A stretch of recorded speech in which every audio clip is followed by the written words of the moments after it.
ఏం మాట్లాడాలి అని అనుకుంటున్నప్పుడు తుని క్లబ్ మెయిన్ క్లబ్బే నాకు మాటలు నేర్పారేమో అని అనిపిస్తుంది ఈరోజు. ఎందుకంటే వాళ్ళు ఈ జోన్ షోస్లు నిర్వహించిన తీరు. ఈ లయన్స్ క్లబ్ అనేది 1917లో ప్రారంభించిన 2025 వరకు, అంటే సుమారు 108 సంవత్సరాలు ఇది దేదీప్యమానంగా 210 దేశాల్లో సుమారు 14 లక్షల మంది సభ్యులతో కులాలకి, మతాలకి, ఖండాలకి వ్యతిరేకంగా మనమంతా ఒక వసుదైక కుటుంబం అని చెప్పి సూచిస్తున్న దానికి కారణం ప్రధానంగా దాని యొక్క వెన్నెముక ఏంటంటే ప్రోటోకాల్, అంటే నియమ నిబంధనలు. 1917లో మెల్విన్ జోన్స్ రాసిన ఆ ప్రోటోకాలే అది తునిలో జరిగినా, తాష్కెంట్లో జరిగినా, లేకపోతే ప్రతిభలో జరిగినా, ఇంకో చోట జరిగినా ఇప్పుడు కూడా అధ్యక్షుడు అక్కడే కూర్చోవాలి, చీఫ్ గెస్ట్ ఇక్కడే కూర్చోవాలి అనే ప్రోటోకాల్ అనేది ఉంటుంది. అది so the beauty of లయనిజం is it's protocol. అంటే ప్రపంచ అందగత్తెలు ఏంటంటే ఆ సంవత్సరం వాళ్ళ అందం నిలబడుతుందేమో తప్ప 108 ఏళ్ళు అందం నిలబడడానికి కారణం ఏంటంటే ఆ ప్రోటోకాల్ లయనిజానికి. ఇది జోన్ అడ్వైజరీ అనేది ఏంటంటే ముందు మనం నిర్వహిస్తాం, అప్పుడు అధ్యక్షులందరినీ కూర్చోపెట్టడం, ప్రతి దాంట్లోనే మళ్ళీ రమణ గారు ఏంటంటే జోన్ అడ్వైజరీ రిపోర్ట్ ఇస్తూ మీరు ఇంటర్నేషనల్ చేస్తున్నారో లేదని అడగడం, మళ్ళీ అధ్యక్షుడు వారి అడ్మినిస్ట్రేటివ్ రిపోర్టు, కార్యదర్శి సర్వీస్ రిపోర్ట్లు, ఇవన్నీ కూడా ఏంటంటే చాలా కాలం తర్వాత ఒక మంచి కాఫీ తాగిన అనుభూతి ఈరోజు నాకు కలిగింది. అలాగే మరొకటి ఆసక్తికరమైంది, మీరు బంధువు అని నేను చెప్పట్లేదు కానీ మీరు ఆయన తెలిసి చేశారో తెలియక చేశారో కానీ అశోక్ బాబు గారు ఆయన పైకి రమ్మంటే నేను రాను అన్నారు. ఆయన రాకూడదు, వీళ్ళు పిలవాలి. అంటే ప్రోటోకాల్, అది సిస్టమ్. ఎందుకంటే ఆయన తుని క్లబ్లో సభ్యులు కాబట్టి, ఇక్కడ జోన్ అడ్వైజరీ కాబట్టి, జోన్ చైర్పర్సన్ సుప్రీం కాబట్టి, ఇక్కడ సత్యనారాయణ గారిని ఎందుకు పిలిచారు అంటే ఆయనకు ఒక పొజిషన్ ఉంది కాబట్టి ఆయన పిలిచారు. అట్లాగే మా సుబ్రాజ్ గారు కూడా పొద్దున అడిగారు రావచ్చా అని చెప్పి. ఈ మధ్యనే ఆర్సీలకి జెడ్సీలకి నేను వర్క్షాప్లో పెట్టాను కాబట్టి మారిన ప్రోటోకాల్లో ఫస్ట్ వీడీజీని గ్యాట్ టీమ్ని పిలవన్నారు కాబట్టి మీరు రావచ్చు అని చెప్పి చెప్పడం జరిగింది. నేను అశోక్ బాబు గారిని ఎందుకు నేను పొగుడుతున్నానంటే, వే బ్యాక్ నీలం సంజయ్ రెడ్డి గారు చీఫ్ మినిస్టర్గా ఉండగా ఆయన ఒకసారి విశాఖపట్నం రావడం జరుగుతుంది. వచ్చినప్పుడు అప్పుడు డాక్టర్ విఎస్ కృష్ణ అని చెప్పి ఆయన వైస్ ఛాన్సలర్, చీఫ్ మినిస్టర్ గారు వస్తున్నారు కదా అని చెప్పి ఆయన ఎయిర్పోర్ట్కి రావడం జరుగుతుంది. ఈయన సంజయ్ రెడ్డి గారు దిగిన వెంటనే వాళ్ళ పార్టీ కార్యకర్తలతోటి, మినిస్టర్లతోటి మాట్లాడుకుంటుంటే ఆ లాబీలోంచి వీసీ గారు కారు దిగి రావడం చూశారు. షాక్ అయ్యాడు ఆయన సంజయ్ రెడ్డి గారు. వీసీ గారు వస్తున్నారేంటి అన్నాడు. ఏం తెలియదు సార్ అన్నారు అక్కడ వాళ్ళంతా కూడా. ఆయన లోపల రానేయకుండా అని చెప్పి ఈయన బయటకు వెళ్ళిపోయాడు. బయటకు వెళ్ళిపోయిన తర్వాత మీరు వచ్చారేంటి సార్ అన్నట్టు. అంటే చీఫ్ మినిస్టర్ గారు, సార్ మీరు వచ్చారు కదా దానికోసం. నేను చీఫ్ మినిస్టర్నే కానీ మీరు వైస్ ఛాన్సలర్, కులపతి మీరు. సో కులపతుల దగ్గరికి చీఫ్ మినిస్టర్లు రావాలి తప్ప చీఫ్ మినిస్టర్ల దగ్గరికి కులపతులు వస్తే వ్యవస్థ దెబ్బతింటుంది. కాబట్టి నేను మీ దగ్గరికి వస్తా తప్ప మీరు ఎప్పుడు నా దగ్గర రాకండి. ప్రోటోకాల్లో మీ పేరుంటే రావాలి తప్ప క్షమించండి ఏమనుకోవద్దు అని చెప్పి ఆయనకు నమస్కారం పెట్టేసి వెనక్కి వెళ్ళిపోయారట. అట్లాగే టెక్కల్లో సూర్యనారాయణ శాస్త్రి గారిని ఒక హెడ్ మాస్టర్ ఉండేవారు. ఆ హెడ్ మాస్టర్ ఉన్నప్పుడు ఏంటంటే అప్పుడు దామోదరం సంజయ్ గారు చీఫ్ మినిస్టర్. మనం సహజంగా ఏంటంటే దామోదరం సంజయ్ గారు ఇదంతా కూడా ఏంటంటే చూస్తుంటే ఒక్కొక్కసారి మనకేంటంటే ఉన్న పెద్ద దారిద్ర్యం ఏంటంటే కులాలను బట్టి ఇట్లా బట్టి చూస్తుంటాం. సంజయ్ గారిని ఏంటంటే చీఫ్ మినిస్టర్ కింద చేద్దామని చెప్పి జవహర్లాల్ నెహ్రూ గారు అనుకున్నప్పుడు ఆ రోజుల్లో చేస్తే మిగతా వాళ్ళంతా కూడా ఏంటంటే వాడు వద్దు, వాడు ఏంటంటే ఒక వర్గం ఇలా కాదు అలా కాదు, వాడి మీద చాలా ఎలిగేషన్స్ ఉన్నాయని చెప్పి చెప్తే అప్పుడు చటర్జీ ఎవరో పేరుంది, ఆయన ఏంటంటే హైదరాబాద్లో లాస్ట్ టైం ఏంటంటే ఎమ్మెల్సీ దానికి ఏంటంటే చైర్మన్ కొంచెం కూడా చేశారు. ఆయనతో చెప్పారట దామోదరం సంజయ్ గారిని చీఫ్ మినిస్టర్ కింద చేద్దామని చెప్పి అనుకున్నాను నేను, కానీ అతని మీద కొన్ని ఎలిగేషన్స్ ఉన్నాయంటున్నారు, ఏం చేద్దామని చెప్పి. అప్పుడు సంజయ్ గారి మీద ఎలిగేషన్స్ ఉన్నాయంటే ఆంధ్రప్రదేశ్లో ఎవరు మిగలరండి రాజకీయాలు, అంత నిస్వార్థపరుడు, అలాంటి మనిషి, అలాంటి వాడికి అక్కర్లేదు అంటే, సరే అందరూ అబ్జెక్ట్ చేస్తున్నారు కదా ఒకసారి కమిటీని పంపిస్తాను, దానికి నువ్వే వెళ్ళి అంటాడు. అప్పుడు ఆ ఢిల్లీ నుంచి ఆ ప్రతినిధి వచ్చిన తర్వాత ఆ దామోదరం సంజయ్ గారు ఊరికి వెళ్తుంటే ఆ హరిజన పేటలోకి తీసుకెళ్తుంటే ఒక పాక దగ్గర ఆఫ్ చేయన్నట్ట కారు. ఆ ఢిల్లీ నుంచి వచ్చిన ప్రతినిధి ఎందుకు అన్నట్ట, ఇదే సంజయ్ గారి ఇల్లు అన్నట్టు ఒక పాక. ఆ పాకలో ఆ గేదెకి ఏంటంటే ఆ గడ్డి వేస్తూ ఆ సంజయ్ గారి తల్లి అక్కడ కనపడింది. కనపడిన తర్వాత ఏమీ చెప్పకుండా అన్నట్ట, మీ అబ్బాయిని చీఫ్ మినిస్టర్ చేస్తారటమ్మా అని. ఆ తల్లి అమాయకంగా అందట. ఏం చేస్తాడో ఏటో నాకు తెలియదు బాబు, 6 నెలల నుంచి అడుగుతున్నాను, కిరసనాల స్టవ్ కొనమని కొనట్లేదు, చీఫ్ మినిస్టర్ అయితే నా జీతం పెరుగుతా కిరసనాల స్టవ్ కొనగలడా అందట. అంటే ఆ వచ్చిన ఆయన ఢిల్లీ నుంచి వచ్చిన ఆయనకి ఏ వద్దు వెనక్కి పోదవరండి అన్నట్ట. సో అంతటి నిస్వార్థపరుడు దామోదరం సంజయ్ గారు. అది అయిన తర్వాత ఒకసారి టెక్కలు వచ్చినప్పుడు టెక్కల్లో అప్పుడు సూర్యనారాయణ శాస్త్రి గారిని హెడ్ మాస్టర్ గారు ఆయన చాలా మనిషి 5 అడుగులే కానీ విపరీతమైన డిసిప్లైన్. ఆయన వస్తుంటే పొట్టి మాస్టర్ వస్తున్నారు అని చెప్పి రిక్షా వాళ్ళు కూడా పక్క పారిపోతూ ఉండేవారు అనమాట. అంత భయం ఊరంతా కూడా. ఎవరు వచ్చినా సరే టెక్కల హై స్కూల్ చూడవలసిన బాధ్యత అది. సంజయ్ గారు కూడా ఏంటంటే వచ్చిన తర్వాత వెళ్ళిపోతుంటే గవర్నమెంట్ ఆఫీస్ కార్యక్రమాలన్నీ చూసి సమితి ప్రెసిడెంట్ గారు అన్నట్ట, ఎవరు వచ్చినా సరే మా హై స్కూల్లో చూస్తారండి, అక్కడ మా మాస్టర్ ఇదంతా కూడా చూడాలి ఇదంతా అని, తప్పకుండా వెళ్దామండి అన్నట్ట. అప్పుడు హెడ్ మాస్టర్ గారు ఏంటంటే బయట వెయిట్ చేస్తున్నాడు. చూడండి ప్రోటోకాల్, చీఫ్ మినిస్టర్ వస్తున్నారని చెప్పి ఈయన కూడా బయటకు వెళ్ళలేదు, గేట్ దగ్గర నిలబడ్డట. నిలబెడితే సంజయ్ గారు వచ్చారు, జీప్ దిగారు. దిగిన తర్వాత వెనక్కి తిరిగి నడుస్తుంటే సంజయ్ గారు దిగి వెనకాల నడుస్తున్నారు చీఫ్ మినిస్టర్ గారు. సంజయ్ గారు కాస్త సిగరెట్ కాల్చడం ఎక్కువ అలవాటు. ఆ కారు దిగిన వెంటనే సిగరెట్ వెలిగించేట. మాస్టర్కి తెలుసు, హెడ్ మాస్టర్కి సంజయ్ గారికి కాల్చి ఉంటాడు సిగరెట్ అని చెప్పి. కానీ వెనక్కి తిరగకూడదు. తిరగకుండా అన్నట్ట, రే అప్పలస్వామి సిగరెట్ వాసన వస్తుంది రా అన్నట్ట. చూడండి, అంటే నేను హెడ్ మాస్టర్, నేనే సుప్రీం అక్కడ. సిగరెట్ వాసన వస్తుంది రా అన్నట్ట. అప్పటికి మనం మా హెడ్ మాస్టర్ గొప్ప అనుకున్నాం, కానీ మహోన్నతుడు ఎక్కడున్నా ఈ రోజుకి ఆయన ఆత్మకి శాంతి కలగాలి, మనం అంత ప్రార్థించాలి. దామోదర సంజయ్ గారి కులం ఏదైనా సరే.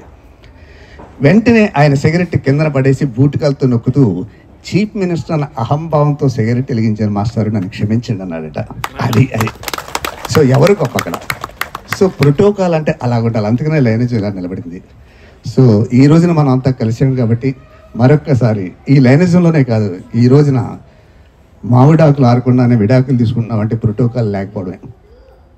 ఎందుకంటే అమ్మ ఎలాగ ఉండాలో అమ్మ ప్రోటోకాల్ పాటించట్లేదు, నాన్న ఎలాగ ఉండాలో నాన్న ప్రోటోకాల్ పాటించట్లేదు, వ్యాపారస్తులు ఎలా ఉండాలో వాళ్ళు ప్రోటోకాల్ పాటించట్లేదు. ఈ ప్రోటోకాల్ అన్నీ లేకుండా ఎలాగుంది అంటే ఎప్పుడు నా చిన్నతనంలో చదివిన కథే గుర్తు వస్తుంది. బహుశా వ్యవస్థ ప్రస్తుతం అట్లాగుందేమో అని చెప్పి.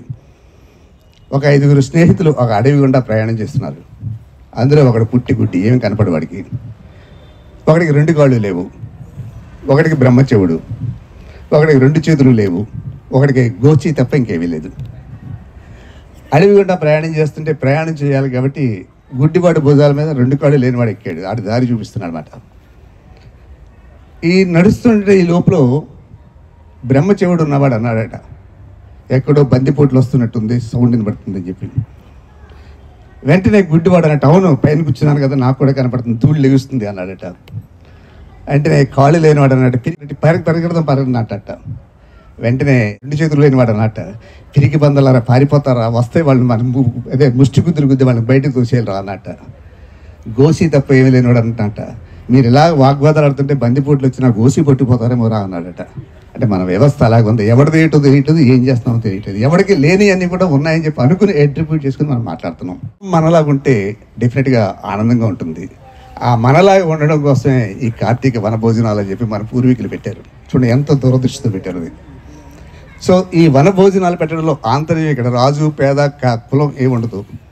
ఆ రోజు ఉదయం అంతా కలిసి, ఆ ఉదయం తెల్లవారుజాన వచ్చి ఆ ఊళ్ళో వాళ్ళంతా కూడా కలిసి ఒక ఉసిరి చెట్టు కింద కూర్చుని ఒక పూజ చేసి ఒక తంతు చేస్తూ అందరూ వండుకుని అప్పుడు అందరూ ఆనందంగా చేస్తూ ఆ ఊళ్ళో ఉండే సమస్యలు కానీ లేదంటే వరుసలతో పిలుచుకోవడం కానీ ఊరంతా ఒకటే వరుస. అక్కడ నాకు ఇప్పటికే అనిపిస్తుంటుంది, ఇక్కడ మన దగ్గరలో మీకు తెలిసి ఉంటుంది డొంకాడ అని చెప్పి గ్రామం.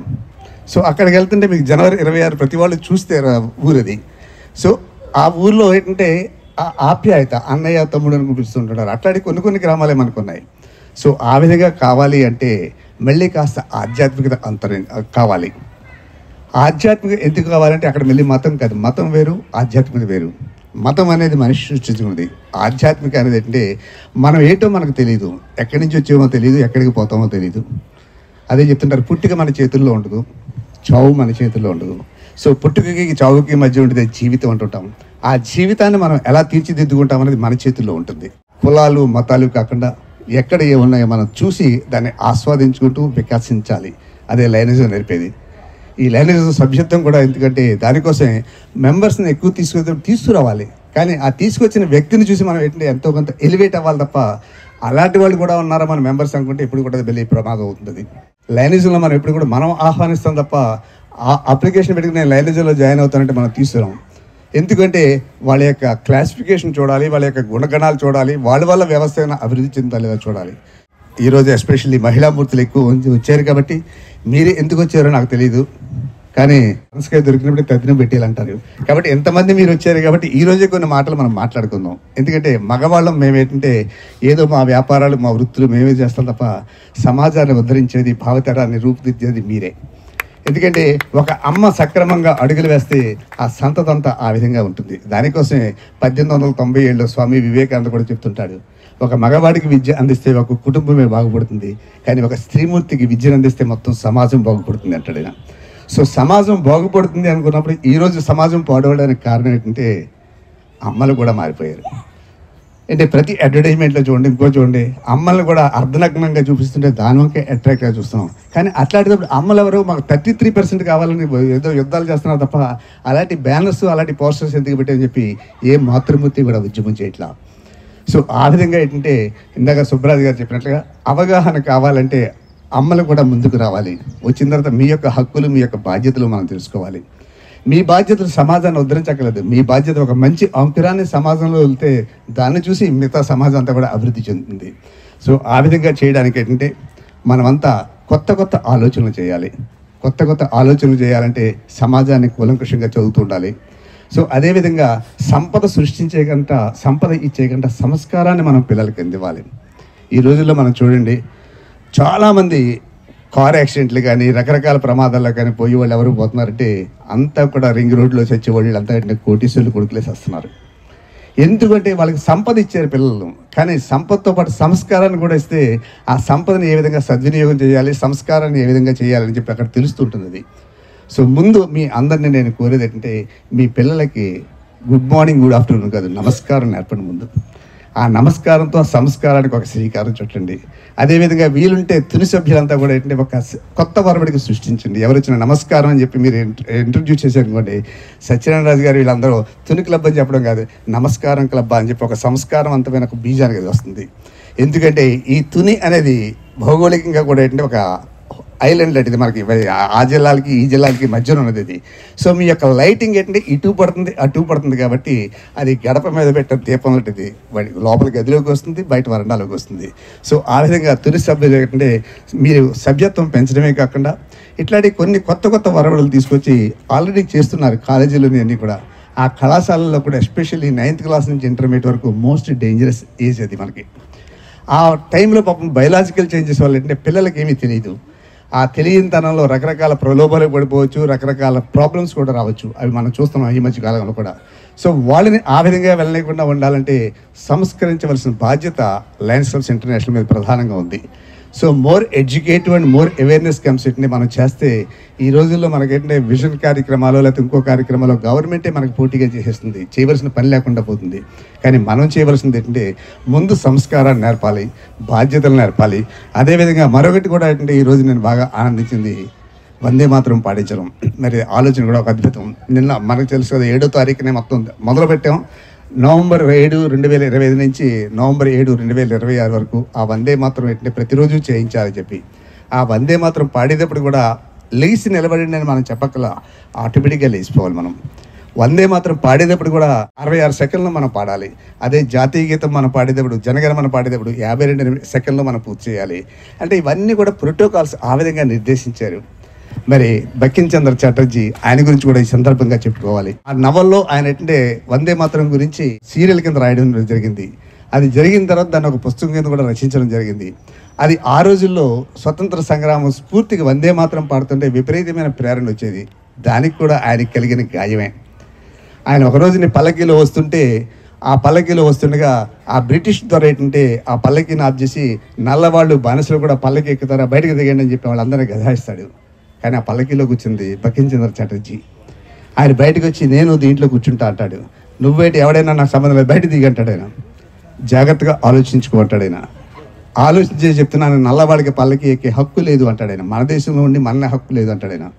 వెంటనే అక్కడ ఆయన కోర్టుకు వెళ్ళి కోర్టులో కేసేస్తాడు. కానీ ఆ దొరకు తెలియదు ఈయన డిప్యూటీ మేజిస్ట్రేట్ అని చెప్పి. ఈ డిప్యూటీ మేజిస్ట్రేట్ కాబట్టి ఇండియన్ అని చెప్పి వాడు కేసు పెట్టడానికి వెళ్తే వెంటనే మేజిస్ట్రేట్ దగ్గరికి వెళ్ళి మీ వాడు ఎలా చేశాడు అంటే మేజిస్ట్రేట్కి అడిగిపోతాడు. సారీ అండి వాడు ఏదో తెలియక చేశాడు క్షమించండి అంటాడు. క్షమించేది లేదు అంటాడు. మళ్ళీ వాడిని కేకేస్తాడు. కేకేసి నువ్వు వెంటనే క్షమార్పణ చెప్పు అంటాడు. సార్ నాకు తెలియక నేను ఎలా చేశాను నన్ను క్షమించండి అంటాడు. క్షమించేది లేదు. నువ్వు క్షమించాలంటే బహిరంగంగా నువ్వు వచ్చి మా భారతీయులందరికీ క్షమార్పణ చెప్పు అంటాడు బంకిం చంద్ర చటర్జీ. ఆ విధంగా ఆ డికిన్ అన్న అతను దొర బహిరంగంగా క్షమార్పణ చెప్పిన తర్వాత ఆ కోర్టులో కేసు విత్డ్రా చేసుకోవడం జరుగుతుంది. సో గాయాన్ని నుంచి జరిగిన ఒక గీతమే వందే మాతరం. సో అదే స్ఫూర్తి 1950లో మన రాజ్యాంగం నిర్మాణం చేసినప్పుడు అప్పటి రాష్ట్రపతి రాజేంద్ర ప్రసాద్ జాతీయ గీతంతో పాటు దీన్ని కూడా సమాన హక్కు ఇచ్చి దీన్ని కూడా పాడమన్నాం.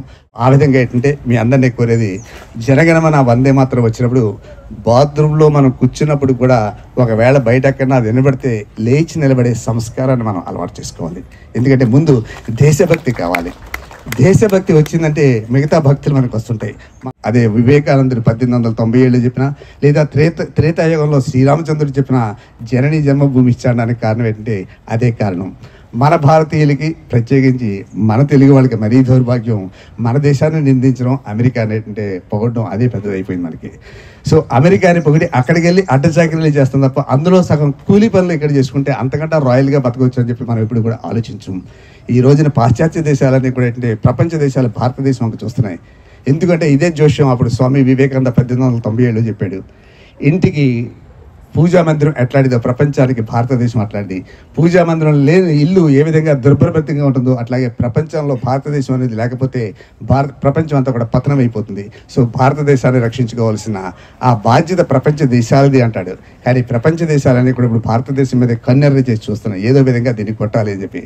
కానీ మరి అదృష్టమో లేకపోతే మరి దివ్యశక్తో తెలియదు, కానీ ఒక అద్భుతమైన నాయకత్వంలో మనం ఉన్నాం కాబట్టి ప్రపంచ దేశాలన్నీ కూడా సాల్యూట్ కొట్టే ఒక విశ్వనేత కింద మనకి ఏంటంటే నరేంద్ర మోడీ రావడం, ఆ ఆధ్వర్యంలో మనకి ఏంటంటే దేశ గౌరవం పెరగడమే కాకుండా అమెరికా ట్రంప్ కూడా ఈరోజు భయపడి స్థితికి రావడానికి కారణం. మీరు ఎలాంటి అనుకోవచ్చు, నేను బీజేపీ నేనే పార్టీకి సంబంధించినట్టు కాదు, దేశభక్తుని అంతే. సో దేశభక్తునిగా మనం చేసుకోవాల్సింది ఏంటంటే మనం అలాంటి నాయకత్వాన్ని మనం ఎన్నుకోవాలి. అట్లాంటి నాయకత్వంలో ఏంటంటే దేశాన్ని అభివృద్ధి చెందేలా చేయాలి. చేస్తే భారతదేశంలో పుట్టడం అంత అదృష్టం ఇంకెక్కడ కాదు. ఇక్కడ జన్మించడం ఏంటంటే అదే. నేను కూడా విపరీతంగా నాన్ వెజిటేరియన్ తినేవాడిని. ఎంత ఇష్టంగా తినేవాడిని అంటే ఎప్పుడు కూడా సాధారణంగా మజ్జిగలో కానీ పెరుగులో కానీ ఎవరు కూడా నాన్ వెజ్ కలుపుకోరు. అంత ఇష్టంగా తినే నేను 1989లో ఇస్కాన్ వాళ్ళు వచ్చినప్పుడు ప్రతి వాళ్ళు నేను ఇలాగే ఇన్షర్ట్ చేసుకుని నిలబడితే అందులో ఒక మార్షియస్ నుంచి ఒక ఆయన వచ్చినప్పుడు ఆయన చూసి చాలా ముద్దు వచ్చేసాడు మగవాడిని. నాకే ఆయన ముద్దెట్టుకోవాలని అని అనిపించింది. ఏదో విధంగా మాట్లాడదామని చెప్పి ఆయన ఏంటంటే ఫిజిక్స్లో ప్రొఫెసర్ ఆయన అడిగాను నేను, వేర్ ఫ్రమ్ యు ఆర్ అంటే ఐఎమ్ ఫ్రమ్ మారిషియస్ అన్నాడు ఆయన. మా భారతదేశం వచ్చావు కదా, ఏం నేర్చుకున్నావు నువ్వు, ఎలా ఉంది మా భారతదేశం అన్నాడు.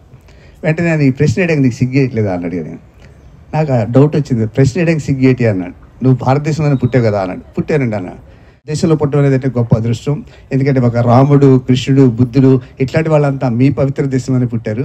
సో ఇలాంటి దేశంలో పుట్టినందుకు మిమ్మల్ని చూసి మీ మట్టిని చూసుకుని మేము నేర్చుకుందామని మేము వస్తే మా దేశం ఎలా ఉందని చెప్పి నన్ను అడుగుతున్నా. ఈ ప్రశ్న అడగడానికి సిగ్గేయట్లేదా అన్నాడు. రెండవ ప్రశ్న ఏంటంటే నువ్వు హిందువు అని అడిగాడు ఆయన. ఎస్ హిందూనే అన్నాను. నాన్ వెజ్ తింటావా అన్నాడు. తింటానన్నా. అయితే ఈ రోజు నుంచి నువ్వు హిందువునని చెప్పడం మానేసే లేకపోతే నాన్ వెజ్ అన్న మానేసే అన్నాడు. అదేంటి అన్నాను నేను. అంటే హిందూ ధర్మంలో నీకు ఎక్కడ రాముడి కానీ కృష్ణుడి కానీ ఇలా పక్క జీవులను చెప్పాలి, లేదా బుద్ధుడు కానీ అని జీవులను చెప్పి తినమని చెప్పిందా అన్నాడు.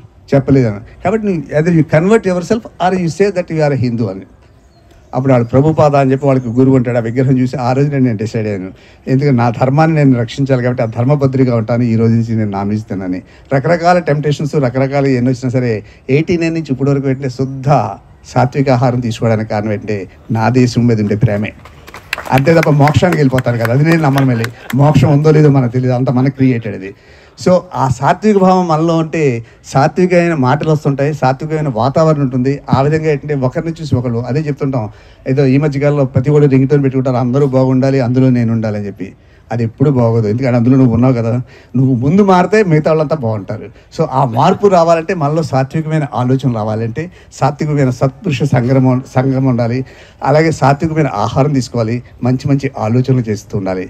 ఇక్కడికి వచ్చిన తర్వాత మనం ఏంటంటే లైనిజంలోకి నేను 41 సంవత్సరాల నుంచి లైనిజంలో ఉండి జేబులో పర్సు పెట్టుకోకపోయినా షర్ట్కి ల్యాపిల్ పిన్ ఎందుకు పెట్టుకుంటాను అంటే ఎక్కడికి వెళ్ళినా నా సోదరుడో సోదరి అక్కడ ఉంటుందన్న దృఢమైన నమ్మకం. రెండవది ఏంటంటే ఈ లైనిజం వచ్చిన తర్వాతే నేను అనేక విషయాలు నేర్చుకున్నాను. అంతకుముందు ఎంకామ్ చదివినా ఎప్పుడు స్టేజ్ మీద మాట్లాడలేదు. కేవలం 1984లో లయన్స్ ప్రార్థన చదవమంటే 2 నిమిషాలు మాట్లాడి తడబడ్డ నేను ఈరోజు సమయం చూసి మాట్లాడుకుంటున్నానంటే ఆ భావ వ్యక్తీకరణ అంత మహత్తరమైన లైనిజమే నాకు నేర్పింది. ఈ రోజున అనేక మంది అంటే అది గొప్ప కదా, ఇందాక రమణ గారు చెప్తున్నారు, నేను వస్తున్నానంటే ఆడవారు వచ్చారంటే అది నేను అది గొప్పగా ఫీల్ అవును. కానీ ప్రేమనగర్ సినిమాలో ఆత్రేయ గారు రాసిన డైలాగే నాకు గుర్తుకు వస్తుంటుంది. లత నేను ప్రేమించే వ్యక్తులు కాదు, నన్ను ప్రేమించే వ్యక్తులు కావాలి అంటాడు ఆయన. సో ఎంతమంది ప్రేమించే వ్యక్తులను నేను పొందానంటే నా ఆస్తిపాస్తులు లేదంటే నా చదువు కాదు, అది కేవలం లైనస్ అందించిన ఒక మహత్తరమైన సంస్థది. సో ఆ విధంగా మీ అందరినీ కూడా ఏంటంటే తుని మెయిన్ క్లబ్, ఇది మళ్ళీ చెప్పాలంటే ఇది మా పుత్ర సంతతిది. అంటే మేము ఎక్స్టెన్షన్ చేసిన 8వ క్లబ్ ఇది. సో ఏదో ఒక గాయం కలిగి లేదా ఒక తప్పు జరగడం వల్ల ఏంటంటే దాని నుంచి బయటకు వచ్చారు కాబట్టి ప్రతి తప్పు కూడా ఏంటంటే ఒక కొత్త సంస్కరణకి, కొత్త శ్రీకారానికి, కొత్త నాయకత్వానికి శ్రీకారం చుడుతుంది. మీరు అందరికీ తెలుసు, ఈరోజు అనుకునే అమెరికా 400 సంవత్సరాలే దాని చరిత్ర.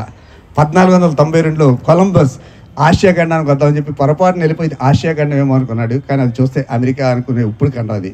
ఆ కనుగొన్న విధంగా ఆ మిస్టేక్ ఏంటంటే షిప్ ఆ పడవదారులు వెళ్ళడం వల్ల అమెరికా కనుగోబడింది.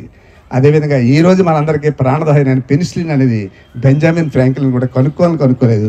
అతని ల్యాబ్లో జరిగిన ఒక పొరపాటు వల్ల ఒక పెనిసిలిన్ అనే ఒక మహత్తరమైన ఔషధం వచ్చింది. అదే ఈ రోజున అనేక మందికి జీవనాడి కింద అయింది.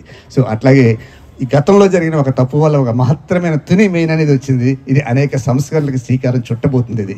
సో ఆ విధంగా ఏంటంటే ఈ తుని మెయిన్ క్లబ్ ఒక పర్మనెంట్ ప్రాజెక్టే కాదు, మెంబర్షిప్లోనే కాదు, ఒక ప్రోటోకాల్లోనే కాదు, ఈ అన్నిటికీ మీరు ఒక దిక్సూచి కింద ఉండాలని, అదేవిధంగా అనేక వనభోజనాలు చేస్తూ ఈ వనభోజనాల్లో ఏం పెట్టారు అని కాదు, ఏం నేర్చుకున్నాం అని చెప్పి మీరు ఇంటికి వెళ్తే అది బాగుంటుంది తప్ప అన్నీ వదిలేసుకుని అక్కడికి వెళ్ళాం, ఒక కూర పెట్టారు, 2 కూరలు పెట్టారంటే మీ సమయం వృధా, నా సమయం వృధా.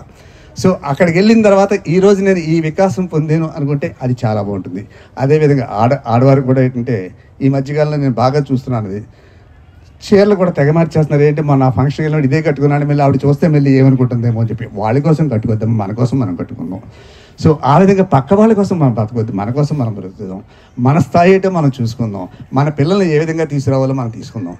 సో ఎప్పుడు కూడా ఏంటంటే మన కోసం మనం బ్రతికితే ఆనందంగా బ్రతుకుతాం, పక్క వాళ్ళ కోసం బ్రతికితే బానిసలుగా బ్రతుకుతాం. సో బానిస బ్రతుకులు మనకొద్దు. అంటే 400 సంవత్సరాలు వాళ్ళకి ఆ పాలనలో ఏగాం, కానీ స్వతంత్రం కావాలి. అదే చెప్తుంది Liberty, intelligence, our national safety. నా దేశ సౌభాగ్యత, స్వేచ్ఛ నాకు కావాలని చెప్పి అదే లైనస్ నినాదం. కాబట్టి ఈ స్వేచ్ఛాభావాలతో సమాజానికి కొత్త వెలుగు చూపించాలని చెప్పి మనసావాచ కోరుకుంటూ, నా మాటలు గాయమైతే ఆనందిస్తాను, గుచ్చుకోవాలి ఎక్కడో చోట. గుచ్చుకుని ఎంత మాట అంటాడా ప్రతివాడి నుంచి, మా చీరల గురించి చెప్తాడా, మా సీరియల్ గురించి చెప్తాడా అని చెప్పి. అంటే ఆ గుచ్చుకున్న తర్వాత ఇంటికి వెళ్ళిన ఆలోచించండి. ఆలోచించినప్పుడే ఆవేశాలు వస్తాయి, ఆవేశం వచ్చినప్పుడే విప్లవాలు వస్తాయి, విప్లవాలు వచ్చినప్పుడే సంస్కరణలు వస్తాయి, సంస్కరణలు వచ్చినప్పుడే సమాజం బాగుపడుతుంది. సో గాంధీ గారిని ట్రైన్లోంచి గెంటేసి ఉండకపోతే ఆయన ఉప్పు సత్యాగ్రహం లేదు, ఇంకో సత్యాగ్రహం లేదు, ఒక నల్లవాడిని గెంటేస్తారని చెప్పి అక్కడే ఒక ప్రతిజ్ఞ చేశాడు, నా భారతదేశం నుంచి మొత్తం బ్రిటిష్ వాళ్ళందరినీ తోలేస్తారని చెప్పి. సో ఆ గుచ్చుకోవడమే భారతదేశానికి స్వతంత్రం వచ్చింది. సో అదేవిధంగా బంకిం చంద్ర చటర్జీకి గుచ్చుకోవడమే వందే మాత్రం 150 సంవత్సరాల పండుగ వచ్చింది. సో ఈ రోజున అశోక్ బాబు గారి కింద కూర్చోవడమే నా ఉపన్యాసానికి ప్రేరణ అయింది. సో మరొక్కసారి మీ అందరికీ కూడా హృదయపూర్వక ధన్యవాదాలతో సెలవు.